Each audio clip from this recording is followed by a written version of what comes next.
নেপালের মানুষ চোখের পলকে ভাইসা গেল। আপনারা তো জানেন নেপালে কত বড় একটা ঘটনা ঘটছে। বন্যাতে সব বাসায় নিয়ে চলে গেল, বাড়ি গাড়ি যা আছে সব কিন্তু চোখের পলকে বাসায় নিয়ে গেছে।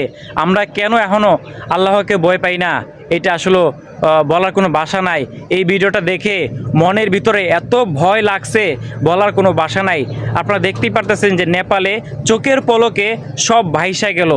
আপনারা শুধু মন থেকে দোয়া করবেন ওনাদের জন্য, আল্লাহ যেন সুস্থ রাখে, ভালো রাখে। যারা আছে নেপালে কিন্তু অনেক সমস্যার ভিতরে ওনারা আছে, ওনাদেরকে একমাত্র আল্লাহ ছাড়া কেউ বাঁচাইতে পারবে না। আর আপনারা দোয়া করবেন নেপালের মানুষদের জন্য, যেন আল্লাহ তাদেরকে সুস্থ রাখে, ভালো রাখে। কারণ দোয়া হলো সবার আগে পৌঁছায়, বুঝতে পারছেন ভাই?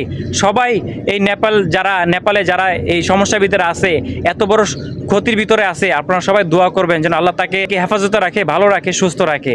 আর ভিডিওটা শেয়ার করে অন্য কাউকে দেখার সুযোগ করে দিবেন।